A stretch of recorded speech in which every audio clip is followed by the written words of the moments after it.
Hello everyone, welcome back to channel benchmark study. आज हम discuss करेंगे आरबीआई टॉप 100 एमसीक्यू सीरीज का part 1। और ये लेक्चर आपके अपकमिंग मेन एग्जाम के लिए काफी ज्यादा इंपॉर्टेंट है। तो इस लेक्चर की पीडीएफ कैसे मिलेगी, वो सारी इन्फॉर्मेशन आपको मिल जाएगी पिन कमेंट में। तो स्टार्ट करते लेक्चर को और बढ़ते अपने फर्स्ट क्वेश्चन की तरफ।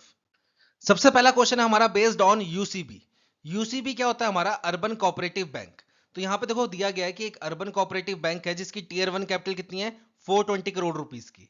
अब इस अर्बन कोऑपरेटिव बैंक ने 3 कस्टमर्स को लोन दिए, customer X, Y and Z, और कितने कितने के, 1.2 करोड़, 2 करोड़ एंड 3.2 करोड़। अब यहाँ पे हमें ये चीज बतानी है कि जो 3 लोन बांटे गए इस यूसीबी के द्वारा, इन 3 में से कौन कौन से लोन को हम कंसिडर कर सकते हैं as a small value loan. ये क्वेश्चन पूछा गया है। तो थोड़ा सा हम टॉपिक की अंडरस्टैंडिंग करते हैं, फिर हम सॉल्व करेंगे इस क्वेश्चन को। तो देखो आरबीआई ने क्या बोला है, जो भी हमारे अर्बन कोऑपरेटिव बैंक्स है इनको क्या करना पड़ेगा, 31 मार्च 2026 तक, इनको क्या करना पड़ेगा, 31 मार्च 2026 तक जितने भी अमाउंट के ये लोन करेंगे उसमें से 50% लोन जो होने चाहिए वो कौन सी वैल्यू के होने चाहिए, स्मॉल वैल्यू लोन। अब यहाँ पे क्वेश्चन यही बन रहा है कि स्मॉल वैल्यू लोन का क्राइटेरिया क्या है फॉर अर्बन कोऑपरेटिव बैंक। तो देखो यहाँ पे आरबीआई ने इसकी गाइडलाइंस में थोड़ा सा चेंज किया है। वो क्या, कि अगर एक अर्बन कोऑपरेटिव बैंक है, अगर तो ये लोन करता है अप टू ₹25 लाख, या फिर इसके लोन की वैल्यू है up to ₹0.4% of tier 1 capital, इन दोनों में से जो भी वैल्यू हायर होगी उसको हम कंसिडर कर लेंगे। इन दोनों में से जो भी वैल्यू हायर होगी उसको हम कंसिडर कर लेंगे।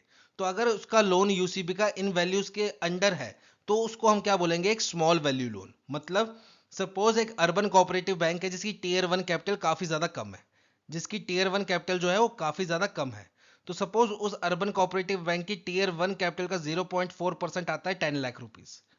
0.4% आता है 10 लाख रुपीज। तो अब देखो 25 लाख और 10 लाख, इन दोनों में से कौन सी वैल्यू बड़ी है, जाहिर सी बात है 25 लाख। तो उस सिनेरियो में उस अर्बन कोऑपरेटिव के सारे लोन जिनकी वैल्यू 25 लाख या उससे नीचे की है उसको हम कंसिडर करेंगे as a small value loan. वहीं अगर सपोज एक अर्बन कोऑपरेटिव बैंक है जिसकी टीयर 1 कैपिटल आप समझ लो लगभग लगभग आया है 100 करोड़ रुपए, तो 100 करोड़ का 0.4% कितना हुआ, 40 लाख रुपीज। 0.4% कितना हुआ, 40 लाख रुपीज। अब देखिए 25 लाख में से और 40 लाख में से कौन सी वैल्यू बड़ी है, 40 लाख।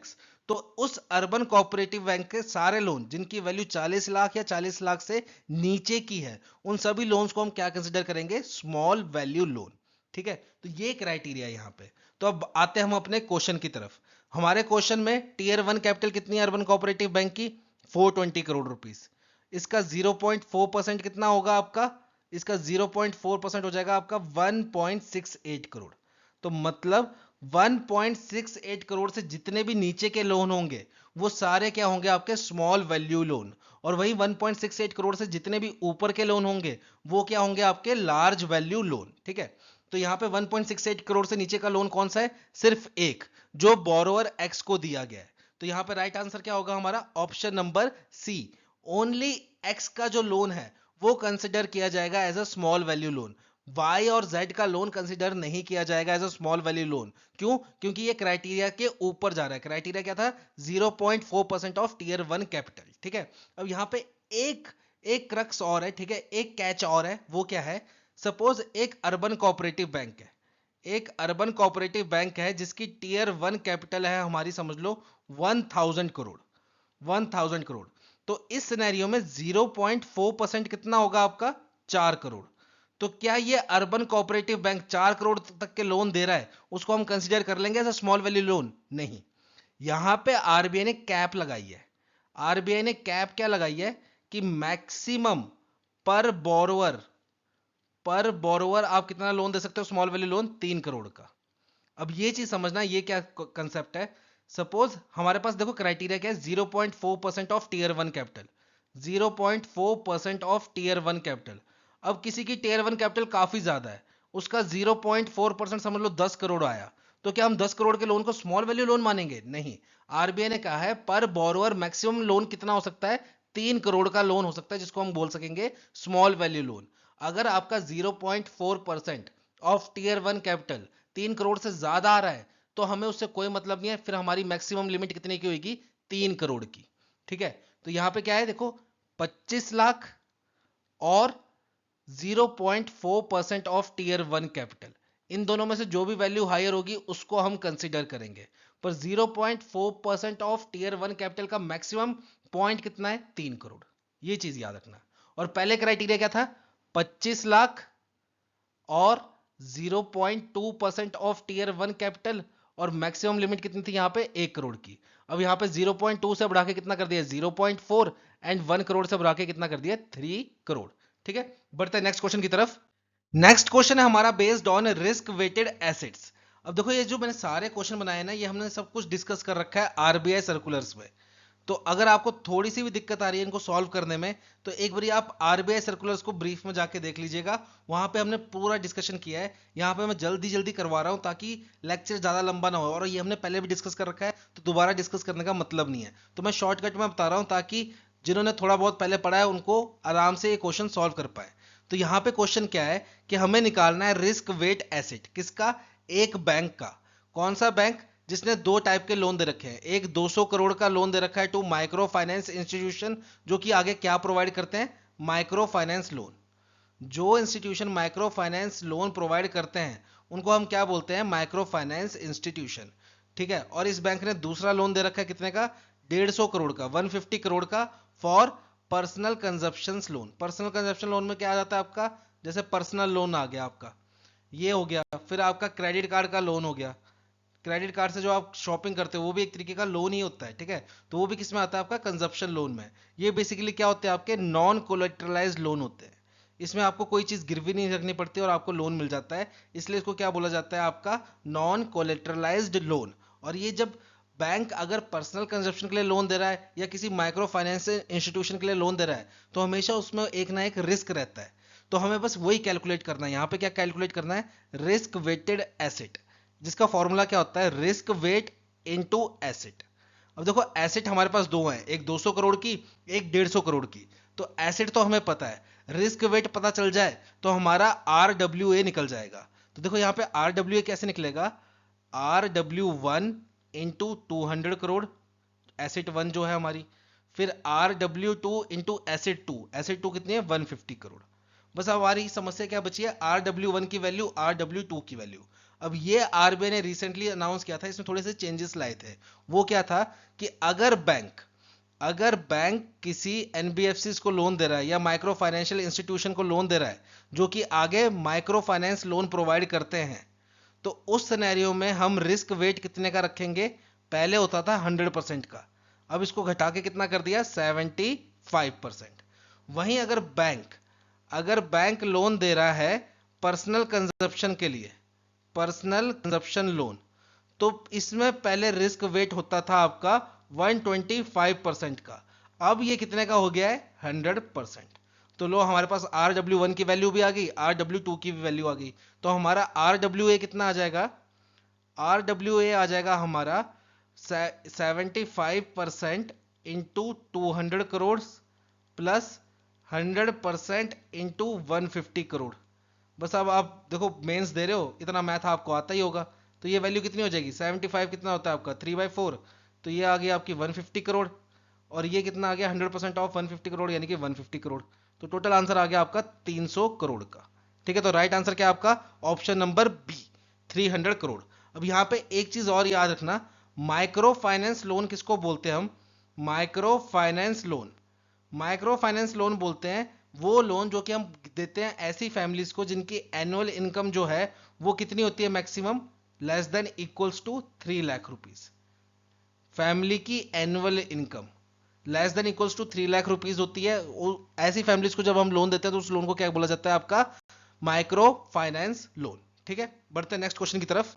नेक्स्ट क्वेश्चन है हमारा based on RWA, risk wait acids के ऊपर फिर से। तो देखो रिस्क वेट एसिड अभी हमने डिस्कस किया, क्या होता है? Risk weight into asset. ठीक है, यही बात थी। अब यहाँ पे एसेट क्या है? एक बैंक की एसेट है जो इसने ये लोन दे रखे हैं 3 एनबीएफसी को, एक एनबीएफसी एक्स को, एक एनबीएफसी वाई, एक एनबीएफसी जेड। ठीक है, अब कितने कितने के लोन दे रखे हैं? 300 करोड़, 200 करोड़ एंड 100 करोड़। तो ये होगी आपकी एसेट्स, ये 3 एसेट्स होगी। और इस पे एक्सटर्नल रेटिंग के हिसाब से रिस्क वेट कितना है? 40% का, 80% का, 100% का। अब यहाँ पे क्वेश्चन क्या है कि देखो आरबीआई ने फरवरी 2025 में क्या किया है, इस रिस्क वेट की कंसिडरेशन में कुछ चेंजेस लाए हैं। तो यहाँ पे क्वेश्चन ये है कि ये जो चेंजेस लाए हैं इससे पहले के अकॉर्डिंग अगर हम रिस्क वेट कैलकुलेट करें और इस चेंजेस आने के बाद के अकॉर्डिंग अगर हम रिस्क वेट कैलकुलेट करें तो दोनों रिस्क वेट में डिफरेंस कितने का आएगा, ये क्वेश्चन पूछा गया है आपसे।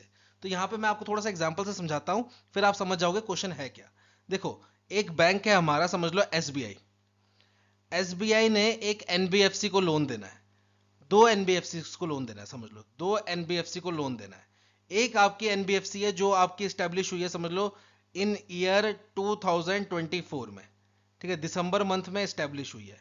और एक एनबीएफसी है जो आपकी स्टैब्लिश हुई है, समझ लो ईयर 2013 में, ठीक है, अप्रैल मंथ में। और ये काफी ज्यादा फाइनेंशियली स्ट्रांग है, इसके सारे फिगर्स काफी ज्यादा स्ट्रांग है, ठीक है। और ये नई एनबीएफसी खुली है और इसके थोड़े फाइनेंशियल फिगर भी थोड़े कमजोर है। तो अगर एसबीआई इन दोनों एनबीएफसी को लोन देता है तो ज्यादा रिस्क उसको किस एनबीएफसी को लोन देने में होगा, जो 2024 में खुली है। अब ये कितना रिस्क होगा, ये कैसे कैलकुलेट किया जाएगा, इसका मतलब रिस्क वेट कैसे कैलकुलेट किया जाएगा, ये कैलकुलेट करके देती है बाहर की एजेंसी, ठीक है। एक्सटर्नल क्रेडिट रेटिंग एजेंसीज जो होती हैं वो ये रिस्क वेट कैलकुलेट करके दे देती हैं कि अगर कोई बैंक इस एनबीएफसी को लोन देता है तो उसको अपने लोन पे करीबन 90% का रिस्क वेट लेके चलना चाहिए। अगर कोई बैंक इस एनबीएफसी को लोन देता है तो उसको इस अपने लोन पे 30% का रिस्क वेट लेके चलना चाहिए। क्यों? क्योंकि ये वाली एनबीएफसी काफी ज्यादा स्ट्रांग है और ये काफी ज्यादा वीक है। तो इस हिसाब से अलग बाहर की जो एक्सटर्नल रेटिंग एजेंसीज होती हैं वो आपको रिस्क वेट का वो देती है, क्राइटेरिया देती है कि कौन सी एनबीएफसी पे कितना रिस्क वेट लगेगा। तो यहाँ पे आरबीआई ने क्या बोला था पहले, ठीक है, 2023 में क्या बोला था, अगर जो एक्सटर्नल एजेंसीज ने रिस्क वेट दिया है, रिस्क वेट दिया है उसकी वैल्यू लेस देन 100 है, तब आपने क्या करना है, जो रिस्क वेट एक्सटर्नल एजेंसीज ने दिया है उसमें आप प्लस 25% अपनी तरफ से ऐड कर लोगे। ये 2023 में बोला था। अब फरवरी 2025 में क्या बोला है कि आपको ये एक्स्ट्रा 25% ऐड करने की जरूरत नहीं है, जो एक्सटर्नल क्रेडिट रेटिंग एजेंसीज ने आपको रिस्क वेट दे रखा है उसी से आप कैलकुलेट करो। तो यहां पे देखो क्वेश्चन क्या बन गया, एनबीएफसी एक्स वाई जेड थी हमारी, ठीक है, एक्स वाई जेड। एक्स को लोन दिया था कितना, 300 करोड़, वाई को लोन दिया है कितना, 200 करोड़, और जेड को लोन दिया है कितना, 100 करोड़। अब बात करते हैं हम यहां पे 2023 वाली, पहले 2023। तो देखो 2023 वाली बात अगर हम कंसिडर कर रहे हैं तो 300 करोड़ वाली एनबीएफसी जो है, एक्स वाली जो है, इसकी हमको रिस्क वेट कितना दिया है, 40% का। पर आरबीआई ने 2023 में क्या बोला था, अगर आपका रिस्क वेट जो एक्सटर्नल रेटिंग के द्वारा दिया गया है वो 100% से कम है तो आप उसमें एडिशनल 25% अपनी तरफ से करोगे। तो यहां पर रिस्क वेट कितना हो जाता, 40 में 25 जोड़ दो 65%। यहां पे रिस्क वेट कितना हो जाता, 80 में 25 जोड़ दो 105%। और यहां पे रिस्क वेट कितना रहता है, 100%। क्यों? क्योंकि 100 से कम होगा तो 25 जोड़ना है, 100 रहेगा या 100 से ज्यादा होगा तब आपको 25 जोड़ने की जरूरत नहीं है। अब यहां पे नई वैल्यू के हिसाब से क्या होएगा, 2025 की वैल्यू के हिसाब से, कि आपको एक्स्ट्रा 25% जोड़ने की कोई जरूरत नहीं है, जो क्रेडिट रेटिंग ने आपको रिस्क वेट दे रखा है वही आप कंसीडर करो, चाहे 100 से कम है चाहे 100 से ज्यादा है, ठीक है, आपको अपनी तरफ से 25 जोड़ने की कोई जरूरत नहीं है। तो यहां पे कितना आ जाएगा रिस्क वेट, 40% का, यहां पे 80% का, यहां पे 100% का, ठीक है। अब कैलकुलेट कर लो, 300 का 65%, ये कितना होता है आपका, लगभग लगभग 195 करोड़। फिर 200 का 105%, ये आ गया आपका 210 करोड़। और 100 का 100%, ये आ गया आपका 100 करोड़, ठीक है। वहीं अगर आप 300 का 40% निकालोगे तो ये कितना आएगा, 120 करोड़। फिर आपका 200 का 80% 160 करोड़, और 100 का 100% यानी कि 100 करोड़। तो ये वैल्यू कितनी आ गई आपकी, ये हो गया टोटल आपका 505 करोड़, और ये हो गया आपका टोटल कितना, 380 करोड़। तो दोनों को माइनस कर लो, कितना आंसर आया आपका, 125 करोड़। यानी कि आपका राइट आंसर क्या होगा, ऑप्शन नंबर ई, 125 करोड़, ठीक है। तो आरबीआई ने यही चेंजेस लाए हैं कि अगर अब एक बैंक किसी एनबीएफसी को लोन दे रहा है और अगर उस एनबीएफसी की रेटिंग किसी क्रेडिट रेटिंग एजेंसी ने निकाल रखी है, एक्सटर्नल क्रेडिट रेटिंग एजेंसी ने, तो बैंक को अपनी तरफ से एक्स्ट्रा 25% ऐड करने की कोई जरूरत नहीं है, जो कि पहले करना पड़ता था। अगर कोई क्रेडिट रेटिंग एजेंसी ने किसी एनबीएफसी की रिस्क वेट की जो वैल्यू है वो 100% से कम रखी हुई है तो बैंक को क्या करना पड़ता था, पहले उसमें 25% अपनी तरफ से एक्स्ट्रा ऐड ऑन करना पड़ता था। अब उसकी कोई जरूरत नहीं है, ठीक है, बढ़ते हैं नेक्स्ट क्वेश्चन की तरफ। नेक्स्ट क्वेश्चन है हमारा बेस्ड ऑन आरबीआई डाटा। अब ये आरबीआई डाटा क्या है? ये है एक ऐप जिसको बनाया है हमारे आरबीआई ने, और ये किस लिए बनाया है? इंडिया के लोगों के लिए, ताकि इंडिया के लोगों को भी बेसिक फाइनेंस की नॉलेज आ सके। उनको अगर कोई माइक्रो इकोनॉमिक्स टर्म सीखनी है वो कहाँ सीख सकते हैं? इस आरबीआई डाटा ऐप में। फिर अगर उनको इंडिया की कुछ इंफॉर्मेशन चाहिए इकोनॉमिक्स की, जैसे कि इंडिया की जीडीपी कितनी है, इंडिया का एक्सपोर्ट कितना है, इंडिया में एफडीआई कितनी आ रही है, इंडिया का इंपोर्ट कितना है, इंडिया पे लोन्स कितने हैं, डेट कितना है इंडिया पे, वो सारी इंफॉर्मेशन आपकी कहाँ मिल जाएगी? इस आरबीआई डाटा ऐप में। इंडिया की तो इंफॉर्मेशन आप एक्सेस कर ही पाओगे, साथ ही साथ आप सार्क नेशंस की इंफॉर्मेशन भी एक्सेस कर पाओगे। जो भी हमारे सार्क नेशंस हैं उनकी इंफॉर्मेशन भी एक्सेस कर पाओगे through this RBI data app. तो यहाँ पे आपका एक स्टैटिक का क्वेश्चन बन सकता है कि सार्क में टोटल कितने नेशंस हैं, दूसरा सार्क का हेडक्वार्टर कहाँ है। तो ये दोनों बातें आपने हमें कमेंट सेक्शन में लिख के बतानी है, ठीक है। नेक्स्ट इसमें और क्या फीचर अवेलेबल है कि जो भी आरबीआई अपनी रिपोर्ट पब्लिश करती है वो सारी रिपोर्ट्स आपको कहाँ मिल जाएंगी? इस आरबीआई डाटा ऐप में। फिर सपोज आप एक एग्जामिनेशन देने गए किसी दूसरी सिटी में, या आप कोई बिजनेस काम से गए दूसरी सिटी में, वहां पे आपको एटीएम ढूंढना है, तो वो आप कैसे ढूंढ सकते हो? इस आरबीआई डाटा ऐप से। आपने कुछ नहीं करना है, इस आरबीआई डाटा ऐप को ऑन करना है, वहां पे इसमें लोकेशन ऑन करनी है, फिर वो आपकी लोकेशन कैप्चर कर लेगा, और आपकी लोकेशन के 20 किलोमीटर के रेडियस में कौन कौन से एटीएम अवेलेबल हैं, कौन कौन से बैंक्स अवेलेबल हैं, वो सारी इंफॉर्मेशन दे देगा। तो यहाँ पे आरबीआई डाटा ये सारे पॉइंट्स करता है except point number 3। Point number 3 क्या बोल रहा है कि ये क्रेडिट स्कोर भी प्रोवाइड करता है। क्रेडिट स्कोर मतलब जिसको आप कॉमन नाम से जानते हो सिबिल स्कोर। हालांकि सिबिल एक कंपनी है, ठीक है, सिबिल एक कंपनी है, और सिबिल स्कोर क्या है? क्रेडिट स्कोर ही होता है कि आपकी उसमें क्रेडिट हिस्ट्री आ जाती है पूरी, कि आपने पहले कभी लोन लिया है कि नहीं लिया है, अगर लिया है तो उसको प्रॉपर चलाया है कि नहीं चलाया है, वो सारी इंफॉर्मेशन आ जाती है। तो आरबीआई डाटा ऐप जो है वो क्रेडिट स्कोर प्रोवाइड नहीं करता, बाकी ऑप्शन 1, 2 एंड 4 तीनों प्रोवाइड करता है। तो यहाँ पर राइट आंसर क्या होगा आपका? Option number D, 1, 2 and 4 is correct, ठीक है। बढ़ते हैं नेक्स्ट क्वेश्चन की तरफ। बात करते हैं हम यहाँ पे नेक्स्ट क्वेश्चन की। तो यहाँ पे देखिए हमारे पास है एक बैंक जिसका आरडब्ल्यूए कितना है? 12,000 करोड़। इस बैंक की इक्विटी प्लस रिजर्व कितना है? 750 करोड़ का। इस बैंक का पीडीआई कितने का है? 400 करोड़ का। अब यहाँ पे हमें ये चीज बतानी है कि ये जो बैंक है जिसका आरडब्ल्यूए 12,000 करोड़ का है, ये अपने पीडीआई का कितना अमाउंट यूज कर सकता है फॉर टीयर 1 कैपिटल? ये क्वेश्चन हमसे पूछा गया है। अब ये कैसे सॉल्व करेंगे, तो इसको हम थोड़ा सा ब्रीफ समझ लेते हैं, फिर हम बात करेंगे इसकी सॉल्यूशन की। तो देखो आरडब्ल्यू कैसे कैलकुलेट होता है ये तो हम सीख ही गए हैं। आरडब्ल्यू हमारा कैलकुलेट होता है रिस्क वेट इनटू एसेट, इसमें तो कोई दिक्कत नहीं है। अब बात करते हैं हम यहाँ पे सी ए आर की। सी ए आर या सी आर ए आर, दोनों में से कुछ भी बोल सकते हो आप। कैपिटल एडिक्वेसी रेशो या capital to risk weighted ratio, ये क्या होता है हमारा? Capital upon RWA into 100। और ये बैंक को कितना मेंटेन करके रखना पड़ता है? मिनिमम 9%। मिनिमम 9% मेंटेन करना ही पड़ता है। इससे ज्यादा मेंटेन करेगा बैंक के लिए अच्छा है, ठीक है, पर 9% तो मेंटेन करना ही पड़ेगा। अब ये 9% वाला जो कैपिटल मेंटेन करनी पड़ती है बैंक को, ये भी आगे दो पार्ट्स में डिवाइड है। 9% में से टीयर 1 कैपिटल एटलीस्ट 7% होनी चाहिए, एंड टीयर 2 कैपिटल एटलीस्ट 2% होनी ही चाहिए।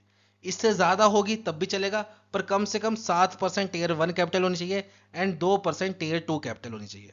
अब यहाँ पे क्या हुआ, कभी कभी बैंक्स का थोड़ी फाइनेंशियल कंडीशन खराब होती है, वो ये 7% टीयर 1 कैपिटल वाला क्राइटेरिया फुलफिल नहीं कर पाते।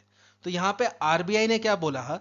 आरबीआई ने बोला है अगर आप अपना टीयर 1 वाला क्राइटेरिया फुलफिल नहीं कर पा रहे हो 7% वाला, ठीक है, और आपका अगर शॉर्टफॉल है, तो आप उस शॉर्टफॉल को फुलफिल कर सकते हो by using PDI, perpetual debt instrument का यूज करके आप अपनी टीयर 1 कैपिटल को 7% पे लेके जा सकते हो। पर आप कितने का शॉर्टफॉल मैक्सिमम फुलफिल कर सकते हो यूजिंग पीडीआई? 1.5%।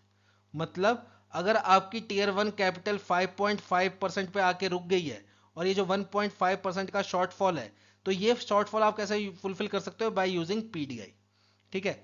अगर आपकी टीयर 1 कैपिटल सिर्फ 5% पे आके रुक गई है और 2% का शॉर्टफॉल है, तब आप पीडीआई यूज नहीं कर पाओगे। आप पीडीआई से कितना शॉर्टफॉल फुलफिल कर पाओगे? सिर्फ 1.5%। आपको फिर भी 0.5% का शॉर्टफॉल रह जाएगा, ये आपको किसी और तरीके से फुलफिल करना पड़ेगा। पीडीआई से आप मैक्सिमम कितना शॉर्टफॉल फुलफिल कर सकते हो? 1.5%। और एक बार आपका ये 7% वाला क्राइटेरिया फुलफिल हो जाए, उसके बाद आप जितना मर्जी पीडीआई वाला पार्ट इसमें डालना चाहते हो डाल सकते हो। पर वो कब? 7% के बाद। 7% से पहले आप सिर्फ 1.5% पीडीआई डाल सकते हो। और अगर एक बार 7% पूरा हो गया, उसके बाद आप जितना मर्जी पीडीआई डालना चाहो पीडीआई डाल सकते हो। अब यहाँ पे क्वेश्चन ये बन रहा होगा कि पीडीआई क्या होता है? प्रीपेचुअल डेट इंस्ट्रूमेंट बोलते हैं इसे। ये क्या होता है? ये बेसिकली एक इंस्ट्रूमेंट होता है जिसमें कोई मैच्योरिटी डेट नहीं होती, विदाउट मैच्योरिटी। मतलब इसमें क्या होगा, बैंक आपसे पैसा ले लेगा और आपको वो पैसा कभी वापस ही नहीं करेगा। क्यों? क्योंकि आपके इंस्ट्रूमेंट की कभी मैच्योरिटी नहीं आएगी, क्योंकि उसमें कोई मैच्योरिटी डेट होती नहीं है। तो बैंक कभी आपको प्रिंसिपल अमाउंट वापस नहीं करेगा, बस आपको इंटरेस्ट पे करता रहेगा जो आपने इन्वेस्ट किया होगा, बस। ठीक है, तो ये होता है आपका पीडीआई, प्रीपेचुअल डेट इंस्ट्रूमेंट। तो यहाँ पे क्या है, आप अपना सिर्फ 1.5% का शॉर्टफॉल जो है वो फुलफिल कर सकते हो बाय यूजिंग पीडीआई। और एक बारी आपका जो 7% वाला क्राइटेरिया फुलफिल हो गया, उसके बाद आप जितना मर्जी पीडीआई टीयर 1 कैपिटल में डालना चाहो डाल सकते हो। तो यहाँ पे आप वापस क्वेश्चन पे आते हैं। तो यहाँ पे देखिए क्वेश्चन में क्या है, आरडब्ल्यू कितना है हमारा? आरडब्ल्यू है हमारा ₹12,000 करोड़। ठीक है, तो यहाँ पे मेरे को टीयर 1 कैपिटल कितनी चाहिए होगी? आरडब्ल्यू का आप 7% निकाल लो। 12,000 करोड़ का 7% कितना हुआ आपका? 840 करोड़। इतनी मेरे को टीयर 1 कैपिटल की रिक्वायरमेंट होगी। मेरी टीयर 1 कैपिटल है कितनी? टीयर 1 कैपिटल है मेरी 750 करोड़। टीयर 1 कैपिटल है मेरी 750 करोड़। मैं पीडीआई से मैक्सिमम कितना शॉर्टफॉल फुलफिल कर सकता हूं? तो 12,000 करोड़ का आप 1.5% निकाल लो, क्योंकि पीडीआई से मैं मैक्सिमम 1.5% ही शॉर्टफॉल फुलफिल कर सकता हूं। तो 12,000 करोड़ का 1.5%, ये कितना हुआ मेरा? लगभग लगभग 180 करोड़। मतलब अगर मेरी टीयर 1 कैपिटल 180 करोड़ से शॉर्टफॉल हो रही है, तो उतना शॉर्टफॉल मैं फुलफिल कर सकता हूं पीडीआई से। अगर इससे ज्यादा का शॉर्टफॉल है, तो मेरे को कोई और रास्ता भी देखना पड़ेगा, फिर मैं सिर्फ पीडीआई से अपना शॉर्टफॉल फुलफिल नहीं कर पाऊंगा। ठीक है, तो यहाँ पे देखो शॉर्टफॉल कितने का है, यहाँ पे तो शॉर्टफॉल सिर्फ 90 करोड़ का है। और मैं मैक्सिमम शॉर्टफॉल पीडीआई से कितना फुलफिल कर सकता हूँ? 180 करोड़ का। तो 90 करोड़ तो मैं आराम से फुलफिल कर दूंगा। तो मैंने जैसे 90 करोड़ रुपया दिया, ठीक है, मैंने 750 करोड़ मेरे पास टीयर 1 थी, 90 करोड़ पीडीआई में से डाला, मेरी टीयर 1 कितनी होगी? 840 करोड़। मतलब मैंने 7% वाला क्राइटेरिया फुलफिल कर दिया। इसके बाद मैं अपना सारा का सारा पीडीआई भी टीयर 1 में डाल सकता हूं। तो यहां पर राइट आंसर क्या होगा? ऑप्शन नंबर ई, ये चीज थी। ठीक है, अब यहां पे मैं इसको फिर से थोड़ा सा समझाता हूं। अगर देखो मेरी टीयर 1 कैपिटल मेरे को चाहिए कितनी? 840 करोड़। ठीक है, मेरी टीयर 1 कैपिटल समझ लो होती 500 करोड़ की। मेरी टीयर 1 कैपिटल होती है 500 करोड़ की। तो मेरा शॉर्टफॉल कितने का हुआ? 340 करोड़ का। ठीक है, 340 करोड़ का। मेरे पास पीडीआई है 400 करोड़ के। तो क्या ये शॉर्टफॉल मैं पीडीआई से फुलफिल कर सकता हूं? नहीं कर सकता। क्यों? क्योंकि मैं शॉर्टफॉल जो मैक्सिमम फुलफिल कर सकता हूं बाय यूजिंग पीडीआई, वो 1.5% ही कर सकता हूं, जिसकी वैल्यू कितनी है? 180 करोड़। मतलब 340 करोड़ में से 180 करोड़ आप पीडीआई से फुलफिल कर सकते हो, पर बाकी आपको फिर किसी और कैपिटल से फुलफिल करना पड़ेगा। पर एक बार अगर आपने 7% अपनी टीयर 1 कैपिटल बना दी, उसके बाद अपना आप अपना सारा का सारा पीडीआई भी टीयर 1 कैपिटल में डाल सकते हो। ये है क्वेश्चन। ठीक है, तो आप टीयर 1 कैपिटल को फुलफिल करने के लिए मैक्सिमम पीडीआई वैसे कितना यूज कर सकते हो? 1.5%। और एक बार अगर आपका टीयर 1 का कैपिटल का रिक्वायरमेंट का क्राइटेरिया फुलफिल हो गया 7% वाला, तो उसके बाद आप जितना मर्जी पीडीआई टीयर 1 कैपिटल में डालो उतना डाल सकते हो। ठीक है, बढ़ते हैं नेक्स्ट क्वेश्चन की तरफ। नेक्स्ट क्वेश्चन में हमें बोल रहा है कि एक बैंक है जिसका आरडब्ल्यूए है टोटल कितना? 15,000 करोड़ का। अब इस बैंक ने क्या किया? एक बिल्डिंग को लीज पे लिया। ठीक है, एक बिल्डिंग को लीज पे लिया फॉर ऑफिस पर्पस। उस बिल्डिंग का एसेट साइज था टोटल 200 करोड़ का। तो हमें बताना है कि अंडर IND AS 116 बैंक का नया आरडब्ल्यूए कितना होगा जब उसने एक ऑफिस बिल्डिंग को लीज पे लिया, उसके बाद बैंक का नया आरडब्ल्यूए कितना होगा। तो सबसे पहले हम बात करते हैं IND AS 116 की। ये क्या है? हमारा इंडियन अकाउंटिंग स्टैंडर्ड 116। और ये क्या बोलता है? जब भी कोई बैंक किसी बिल्डिंग को लीज पे लेगा, जब भी कोई बैंक किसी बिल्डिंग को लीज पे लेगा, चाहे फिर वो उसको ऑफिस पर्पस के लिए ले या ट्रेनिंग सेंटर के पर्पस के लिए ले, जो भी मर्जी पर्पस के लिए ले, जब भी बैंक किसी बिल्डिंग को लीज पे लेगा, तो बैंक को उस बिल्डिंग को शो करना पड़ेगा अपनी बैलेंस शीट में। बैलेंस शीट में। अब बैलेंस शीट में कैसे शो करेगा? बैलेंस शीट के देखो दो पार्ट है, एक है आपका एसेट, एक है आपका लायबिलिटी। तो जो बिल्डिंग की कीमत होगी, ठीक है, जो बिल्डिंग की वैल्यू होगी वो आएगा आपका एसेट साइड में। जो बिल्डिंग की वैल्यू होगी वो आएगी आपकी एसेट साइड में। और जो बिल्डिंग को आपने लीज पे लिया है उसके लिए आप जो रेंट पे कर रहे हो, तो रेंट आएगा आपका लायबिलिटी साइड में। ठीक है, ये है आपका इंडियन अकाउंटिंग स्टैंडर्ड 116। अब यहाँ पे देखो एक चीज समझना, जब आपने बिल्डिंग की वैल्यू को एसेट साइड में डाल दिया, मतलब वो आपके लिए एक तरीके का एसेट है, तो हमें एक चीज क्लियर कट पता है, जब भी हमारी कोई एसेट होएगी, तो जब जब हमारे पास कोई एसेट आएगी तब तब उस पर क्या लगेगा? रिस्क वेट भी लगेगा। तभी तो हमारा आरडब्ल्यू निकलेगा, रिस्क वेटेड एसेट। तो जब भी हमारे पास कोई एसेट आएगी तो उस पर लगेगा रिस्क वेट। तो जब हमने बिल्डिंग लीज पे ली और उसको हमने डाला अपनी एसेट साइज पे, तो उस पर क्या लगेगा? रिस्क भी लगेगा। तो जो बिल्डिंग हम लीज पे लेते हैं उस पर रिस्क वेट कितना होता है? 100% का। ये चीज याद रखना, उस पर रिस्क वेट होता है 100% का। तो यहां पे देखो हम, मेरा न्यू आरडब्ल्यू कितना आएगा? पुराना आरडब्ल्यूए प्लस जो बिल्डिंग का आरडब्ल्यूए है, जो बिल्डिंग का आरडब्ल्यूए है। तो पुराना आरडब्ल्यूए कितना है? 15,000 करोड़ प्लस बिल्डिंग का आरडब्ल्यूए कितना आएगा? बिल्डिंग की वैल्यू 200 करोड़, और इस पे रिस्क वेट कितने का लगेगा? 100% का, यानी कि 200 करोड़। तो ये कितनी वैल्यू आ गई मेरी? 15,200 करोड़ रुपए। ये आ गया मेरा न्यू आरडब्ल्यूए, यानी कि option number D is the correct answer. ठीक है, बढ़ते हैं नेक्स्ट क्वेश्चन की तरफ। नेक्स्ट क्वेश्चन है हमारा based on FPI, foreign portfolio investors. अब यहां पे आपसे क्वेश्चन पूछा गया है कि एक फॉरेन पोर्टफोलियो इन्वेस्टर है जो कि इन्वेस्ट करना चाहता है किसमें? गवर्नमेंट सिक्योरिटीज में, स्टेट गवर्नमेंट सिक्योरिटीज में एंड कॉर्पोरेट बॉन्ड्स में। और गवर्नमेंट सिक्योरिटीज कितनी अवेलेबल है मार्केट में अभी? 120 लाख करोड़ की, state government securities 40 lakh crore की and corporate bond 60 lakh crore के। अब ये क्वेश्चन ये है कि एक एफपीआई है, ठीक है, एक एबीसी नाम का एफपीआई है, ये तीनों में इन्वेस्ट करना चाहता है और तीनों में ये फुल कैपेसिटी पे इन्वेस्ट करना चाहता है। तो ये टोटल इन्वेस्टमेंट कितने की करेगा? तो यहां पे देखिए क्या बात है, जो एक एफपीआई होता है, फॉरेन पोर्टफोलियो इन्वेस्टर, अगर वो किसी गवर्नमेंट सिक्योरिटी में इन्वेस्ट करना चाहता है तो वो मैक्सिमम कितना कर सकता है? जितने गवर्नमेंट सिक्योरिटी बची होगी उसका 6%। स्टेट गवर्नमेंट सिक्योरिटी में इन्वेस्ट करना चाहता है तो मैक्सिमम कितना कर सकता है? 2%। और कॉर्पोरेट बॉन्ड सिक्योरिटीज में इन्वेस्ट करना चाहता है तो उसमें कितना कर सकता है? मैक्सिमम 15%। तो बस ये वैल्यू निकाल लो, 120 लाख करोड़ का 6% कितना हुआ आपका? 7.2 लाख करोड़। 40 लाख करोड़ का 2% कितना हुआ आपका? 0.8 लाख करोड़। ठीक है, और 60 लाख का 15% कितना हुआ आपका? 60 15, ठीक है, 9 लाख करोड़। तो इसका टोटल कर लो, ये कितना हो गया? 8 2 10 7 16 17, 17 लाख करोड़। यानी कि राइट आंसर क्या है आपका? Option number D. एक एफपीआई गवर्नमेंट सिक्योरिटी में मैक्सिमम कितना इन्वेस्ट कर सकता है? 6%। स्टेट गवर्नमेंट सिक्योरिटी में मैक्सिमम 2% एंड कॉर्पोरेट बॉन्ड में मैक्सिमम कितना? 15%। ठीक है, बढ़ते हैं नेक्स्ट क्वेश्चन की तरफ। नेक्स्ट क्वेश्चन है हमारा बेस्ड ऑन एलसीआर के ऊपर। एलसीआर क्या होता है? हमारा लिक्विडिटी कवरेज रेशो। इसका काम क्या होता है? देखो ये होता है हमारा HQL upon net cash outflow next 30 days. मतलब अगले 30 दिन में बैंक से कितना पैसा बाहर जाने वाला है, और अगर जो पैसा बाहर जा रहा है उसको मीट करने के लिए बैंक के पास कितनी हाई क्वालिटी की लिक्विड एसिड्स हैं।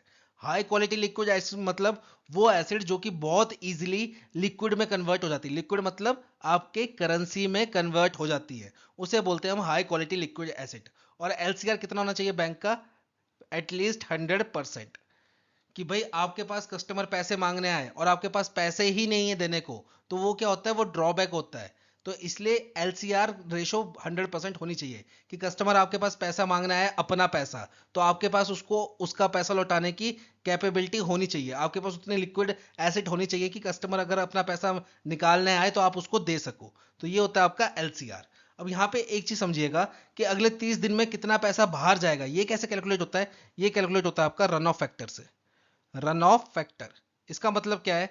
ये रन ऑफ फैक्टर आपको परसेंटेज में दिया होता है, जिसकी मतलब क्या होता है कि भाई अगले 30 दिन में कितना पैसा बैंक से बाहर निकल सकता है, जितना रन ऑफ फैक्टर ज्यादा उतना ज्यादा पैसा बाहर निकलेगा, जितना रन ऑफ फैक्टर कम उतना कम पैसा बाहर निकलेगा। ठीक है, और ये डिफरेंट डिफरेंट क्लास के लिए, डिफरेंट डिफरेंट कस्टमर्स के लिए अलग से नॉमिनेट किया जाता है। अब यहाँ पे क्वेश्चन क्या है, एक बैंक है जिसके पास 2000 करोड़ का स्टेबल रिटेल डिपॉजिट है और उन डिपॉजिटर्स के पास आईएमबी भी है, और एक है आपका 1000 करोड़ का लेस स्टेबल रिटेल डिपॉजिट और उनके पास भी आईएमबी है। आईएमबी क्या है, इंटरनेट एंड मोबाइल बैंकिंग। तो इस कंसिडर में टोटल रन ऑफ अमाउंट कितना बन जाएगा ये बताना है हमें। तो देखो यहां पे आरबीआई ने क्या बोला है, आरबीआई ने बोला है अगर आपका कस्टमर जो है वो है स्टेबल कस्टमर, ठीक है, स्टेबल डिपॉजिटर, तो उस पे आप रन ऑफ फैक्टर लगाओगे 5% का।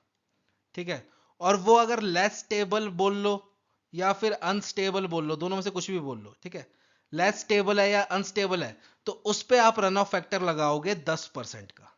ठीक है, ये बात होगी स्टेबल डिपॉजिटर की और लेस स्टेबल डिपॉजिटर की। पर अगर उन स्टेबल डिपॉजिटर या लेस स्टेबल डिपॉजिटर के पास आईएमबी भी है, इंटरनेट एंड मोबाइल बैंकिंग भी, तो आप 2.5% एक्स्ट्रा और जोड़ दोगे, 2.5% एक्स्ट्रा और जोड़ दोगे। ठीक है, अगर देखो आपका स्टेबल डिपॉजिटर है तो आप रन ऑफ फैक्टर कंसीडर करोगे 5% का, पर वो स्टेबल डिपॉजिटर है और उसके पास इंटरनेट बैंकिंग भी है, तो आप उस पे रन ऑफ फैक्टर कंसीडर करोगे 7.5% का। वैसे अगर आपका एक कस्टमर है जो कि लेस स्टेबल है या अनस्टेबल कस्टमर है, तो उस पर आप रन ऑफ फैक्टर कंसीडर करोगे 10% का। पर अगर उस कस्टमर के पास आईएनबी भी है तो उस पर आप रन ऑफ फैक्टर कंसीडर करोगे 12.5% का। ठीक है, आईएमबी के 2.5% एक्स्ट्रा जुड़ जाएंगे। तो यहां पे देखो अब हम इसका अगर टोटल रन ऑफ अमाउंट निकालें तो वो कितना आएगा हमारा टोटल रन ऑफ अमाउंट। पहला देख लो 2000 करोड़ इंटू स्टेबल है तो 5% प्लस आईएमबी भी है तो 2.5% और जोड़ दो, तो ये कितना हो गया 7.5%। तो 2000 crore into 7.5% plus 1000 crore into less stable है तो 10% और आईएनबी भी है तो प्लस 2 जोड़ दो इसमें, तो ये टोटल कितना हो गया आपका 12.5%। तो देख लो 2000 इंटू 7.5 ये कितना हुआ आपका लगभग 150 करोड़, एंड 1000 इंटू 12.5 ये कितना हुआ आपका 125 करोड़। तो टोटल कितना हो गया आपका 275 करोड़। तो यहाँ पे राइट आंसर क्या होगा आपका, ऑप्शन नंबर ई। ऑप्शन नंबर ई जो है वो है आपका राइट आंसर। ठीक है, बढ़ते हैं नेक्स्ट क्वेश्चन की तरफ। नेक्स्ट क्वेश्चन अगेन बेस्ड है हमारा on LCR, liquidity coverage ratio के ऊपर। अब आरबीआई ने क्या किया है, नॉर्म्स में कुछ चेंजेस किए थे, एलसीआर रूल्स में कुछ चेंजेस किए थे कि जैसे हमारे नॉन फाइनेंशियल ग्रुप्स जो होते हैं, नॉन फाइनेंशियल ग्रुप्स जिनमें अकाउंट्स आते हैं हमारे ट्रस्ट के, फिर हमारे पार्टनरशिप फर्म्स के, फिर प्रोपराइटरशिप फर्म्स के, इन पे पहले रन ऑफ फैक्टर लगता था 100% का। अब इसको घटा के कितना कर दिया है 40%।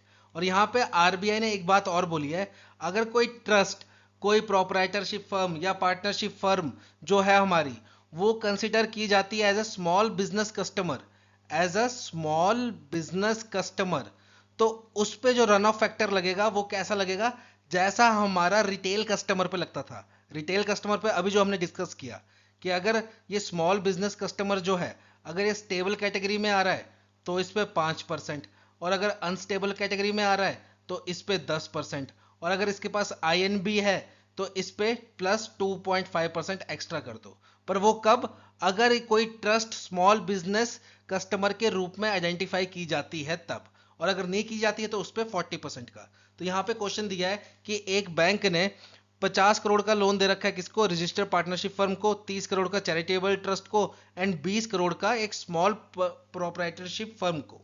ठीक है, तो इसका टोटल रन ऑफ अमाउंट कितना होगा। तो देखो अगर हम पहले वाले की बात करें 50 करोड़ की, अगर हम 50 करोड़ की बात करें तो 50 करोड़ इंटू, ये नॉन फाइनेंशियल है, ठीक है, और नॉट एसबीसी, एसबीसी मतलब स्मॉल बिजनेस कस्टमर नहीं है, तो इस पे कितने का लगेगा रन ऑफ फैक्टर 40% का, प्लस 30 करोड़, ठीक है, इंटू नॉन फाइनेंशियल है, ठीक है, एंड नॉट एसबीसी मतलब ये भी आपका स्मॉल बिजनेस कस्टमर नहीं है, तो इस पे भी 40%, plus 20 crore into small proprietorship firm classified as stable SBC, stable small business customer. अब ये स्मॉल बिजनेस कस्टमर कंसिडर हो चुका है, तो इस पे 40% वाला क्राइटेरिया नहीं लगेगा। अब इस पे क्राइटेरिया कौन सा लगेगा, जो आम लोगों पे लगता है, रिटेल लोगों पे लगता है, कि अगर स्टेबल होगा तो 5%, अनस्टेबल होगा तो 10%, और अगर आईएनबी होगी साथ में तो 2.5% और जोड़ लो। तो ये क्या है, स्टेबल है और इसके पास आईएनबी भी नहीं है, तो इस पे लगेगा 5%। तो ये टोटल कितना हुआ आपका, 50 का 40%, ये हो गया आपका कितना, 5 4 20 करोड़ ये हो गया, 4 3 12 करोड़ ये हो गया, और ये 10% दो, एक करोड़ ये हो गया। तो टोटल कितना हो गया आपका, 33 करोड़। तो यहाँ पे राइट आंसर क्या होगा आपका, ऑप्शन नंबर ई, 33 करोड़ रुपीस। ठीक है, बढ़ते हैं नेक्स्ट क्वेश्चन की तरफ। नेक्स्ट क्वेश्चन है हमारा based on stand alone primary dealers के ऊपर। अब यहाँ पे क्या किया है आरबीआई ने जो पैसा उधार देती थी स्टैंड अलोन प्राइमरी डीलर्स को थ्रू स्टैंडिंग लिक्विडिटी फैसिलिटी, उसकी लिमिट को इंक्रीज कर दिया है। पहले ये उधार दे सकते थे 10,000 करोड़ तक का, अब इसको बढ़ा के कर दिया है 15,000 करोड़ रुपए। तो यहाँ पे क्वेश्चन ये है, इससे इफेक्ट क्या पड़ेगा, बस ये क्वेश्चन है आपका। तो अगर आपको स्टैंड अलोन प्राइमरी डीलर्स की फंक्शनिंग का पता हो तो आप डायरेक्टली आंसर टिक कर सकते हो। देखो सबसे पहली बात है, अगर मेरी जेब में ज्यादा पैसा आएगा तो मैं उसका क्या करूंगा, मैं उसको खर्चूंगा। ठीक है, तो स्टैंड अलोन प्राइमरी डीलर्स जो हैं वो पैसे को कहाँ खर्चते हैं, ये खर्चते हैं in buying and selling of government securities. इनका मेन काम क्या होता है, बाय एंड सेल करना गवर्नमेंट सिक्योरिटीज को। तो यहाँ पे देख लो जिस भी ऑप्शन में आपको गवर्नमेंट सिक्योरिटीज दिख रहा है वो आपका राइट आंसर है। तो यहाँ पे राइट आंसर क्या है आपका, ऑप्शन नंबर बी। इससे क्या होगा, एक तो इनका जो स्टैंड अलोन प्राइमरी डीलर्स हैं इनके पास लिक्विडिटी बढ़ेगी, और जिससे क्या होगा, हमारा गवर्नमेंट सिक्योरिटी मार्केट जो है वो बूस्ट करेगा। ठीक है, तो ये था आज का हमारा आरबीआई के टॉप 100 एमसीक्यू सीरीज का पार्ट 1। बहुत जल्द मिलेंगे आपको नई वीडियो के साथ। Till then have a nice day.